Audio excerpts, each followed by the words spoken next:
Interessante que há uma mudança aqui. Primeiro ele fala da possibilidade da gente beber da água que ele nos dá.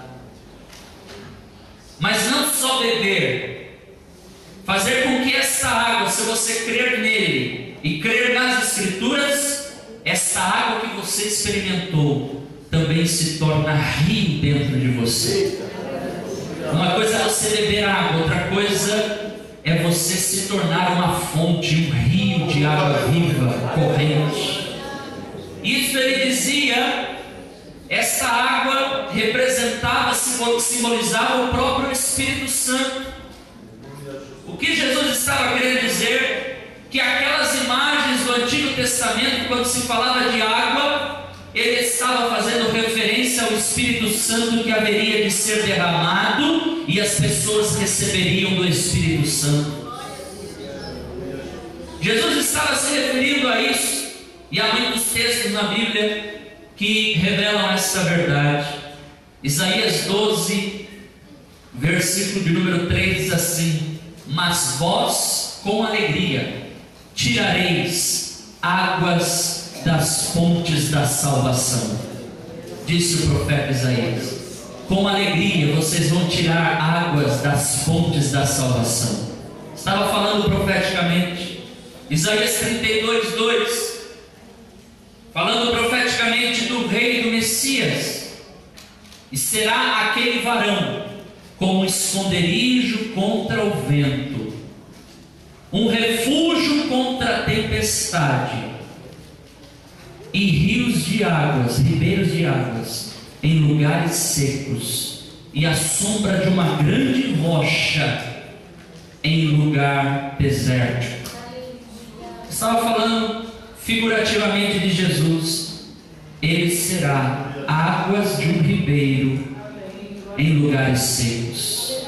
O profeta Isaías ainda declarou, dizendo no capítulo 44, versículo 3: e derramarei água sobre o sedento e rios em terra seca, e derramarei o meu espírito sobre a tua posteridade e as minhas bênçãos sobre os teus descendentes. Veja que a associação águas e espírito. Água também na Bíblia simboliza a palavra. Paulo melhor, disse em Efésios 5:26: para vos santificar pela lavagem da água pela palavra. A palavra também, a água também tipifica a palavra. Outro texto que nós encontramos, Isaías 58, versículo de número 11, e texto poderoso: o Senhor te guiará continuamente, fartará a tua alma em lugares secos e fortificará os teus ossos, e tu serás como um manancial de águas. Tu serás como um manancial e um jardim regado, cujas águas não faltam. Não faltam. Primeiro você bebe da água, depois você torna-se uma fonte, e depois de se tornar uma fonte, você se torna rios de água viva. Isso vai depender do seu grau de dependência do Espírito Santo. Quanto mais cheio do Espírito Santo você for, mais dele, desta água poderosa, você poderá ser usado como veículo, instrumento e canal de Deus. O desejo de Deus não é que você só experimente da água, mas que você seja canal para fluir essa água para as outras pessoas. Não fomos chamados para represarmos as águas que Deus nos dá. Eu e você não temos o direito de represar. Não somos lagos, somos rios. Não é mar morto, onde as águas do Rio Jordão vão desembocar no mar morto e acaba por ali. E o grau de salinidade é tão alto que não tem um ser vivo naquela água.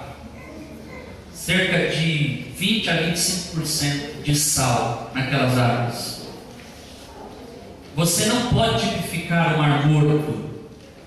Você não pode ser como o Mar Morto, que só recebe água e não tem vida em si. Você não foi chamado para ser lago, nem como o Mar Morto para represar as águas que fluem das fontes da salvação. Você deve ser canal, instrumento de bênçãos para as pessoas e deixar essa água fluir da sua vida e alcançar os perdidos e também os pecadores. Jesus falou também para a mulher samaritana, no capítulo 4, no versículo de número 10, ele disse: se tu conheceras o dom de Deus, e quem é o que te diz, dá-me de beber, tu lhe pedirias, e ele te daria água viva. Jesus não é apenas a própria água viva, mas ele é aquele que dá a água viva, porque é Jesus que dá o Espírito Santo. Quem batiza com o Espírito Santo crente é Jesus. Ele vos batizará com o Espírito Santo e com fogo. E no versículo 14 ele disse: mas aquele que beber da água que eu lhe der, nunca terá sede, porque a água que eu lhe der se fará nele uma fonte de água que salta e jorra para a vida eterna. Como que é isso? Como que beber da água faz uma fonte dentro do nosso interior? Como isso? A gente pode entender isso à luz de Provérbios 13, versículo de número 14, que diz o seguinte: a doutrina do sábio é uma fonte de vida para desviar dos laços da morte.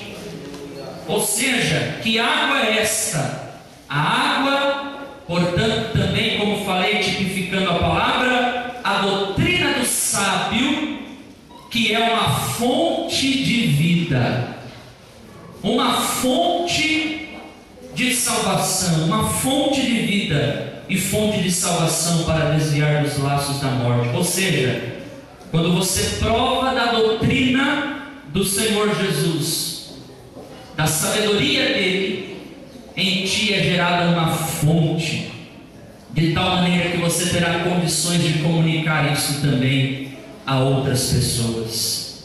Então veja quantas lições nós aprendemos aqui com relação à água. Primeiro você bebe da água, depois você se torna uma fonte, e depois você se torna um rio de águas vivas. Isto fala de renovação, renovação gerada pelo Espírito de Deus na minha e na tua vida. Hoje nós já temos o Espírito de Deus na nossa vida, mas quantas pessoas ainda não têm o Espírito de Deus? E a promessa de Deus em Joel 2,28 é esta: que nos últimos dias, diz Deus, derramarei do meu Espírito sobre toda a carne. Não diz derramarei do meu Espírito sobre os religiosos, não diz derramarei do meu Espírito sobre os fiéis apenas, não diz derramarei do meu Espírito sobre os piedosos, diz derramarei do meu Espírito sobre toda a carne. Ou seja, haverá a cada dia que passar uma intensificação do derramar do Espírito de Deus sobre toda a carne, que é toda a humanidade. Se a gente olhar, a gente parece que chega à seguinte conclusão: e parece que as coisas estão difíceis, estão mesmo, mas parece que Deus está perdendo a batalha para o inimigo. Se a gente olhar com os nossos olhos limitados, e a gente fala: que situação deplorável que está vivendo o mundo e esta sociedade. Não pense você que na eternidade o inimigo lá no inferno com seus anjos, o inferno já está preparado para eles, conforme Mateus 25, e todos aqueles que acompanharem a rebelião de Satanás. Não pense você que o inimigo olhará para o Senhor e zombará dele, como que rindo do Senhor. Está vendo? Eu perdi, mas a maioria está comigo aqui no inferno. Deus não dará este gostinho ao diabo, porque Jesus vai salvar muitas vidas ainda até a volta dele. E sabe que Ele vai usar você, irmão, você, irmã. Ele vai usar a tua vida com o teu testemunho, com as tuas canções, com a tua pregação, ser usado por Deus com maravilhas, curas, sinais, e as pessoas serão atraídas aos pés de Jesus Cristo, e o nosso Deus, como vencedor invicto, vencerá por fim essa guerra e todas as batalhas de maneira invencível, porque Ele é o Senhor dos exércitos. Ele é o Senhor dos exércitos. Veja que interessante. A Bíblia diz em Apocalipse capítulo 7, versículo de número 17, diz assim a palavra de Deus aos nossos corações: porque o Cordeiro que está no meio do trono os apacentará. Eu fiquei pensando aqui, o Cordeiro que vai nos apacentar. É o pastor que apacenta as ovelhas e os cordeiros, mas aqui está dizendo que é o Cordeiro que os apacentará. E diz mais: e ele servirá de guia para as fontes das águas da vida, e Deus limpará de seus olhos toda lágrima. O Cordeiro vai apacentar, o Cordeiro vai te guiar e vai te levar às fontes da água da vida. E depois de você tomar dessa água, a alegria vai inundar o teu coração. No teu interior haverá uma alegria, e Deus no teu exterior vai limpar dos seus olhos toda a tua lágrima. Na eternidade não haverá morte, nem dor, nem pranto, nem lágrimas, nem dor, porque todos os flagelos que assolam a humanidade, na eternidade não haverá, porque na eternidade haverá recompensa, alegria, paz, gozo, justiça e glória para a igreja do Senhor. Nós encontramos também em Apocalipse 21, versículo 6, Jesus dizendo: eu sou o Alfa e o Ômega, o princípio e o fim. A quem quer que tiver sede, de graça lhe darei da fonte da água da vida. Não precisa pagar nada, é de graça. O preço já foi pago na cruz do Calvário, e hoje você tem direito de beber na fonte, esta fonte que é Jesus Cristo, nosso Senhor e o nosso Salvador. Nós encontramos também em Apocalipse 22, versículo 17, diz assim: e o Espírito e a esposa dizem: vem. E quem tem sede, ou melhor, e quem ouve, diga: vem. E quem tem sede também venha. E quem quiser, tome de graça da água da vida. Aleluia. O Espírito e a esposa.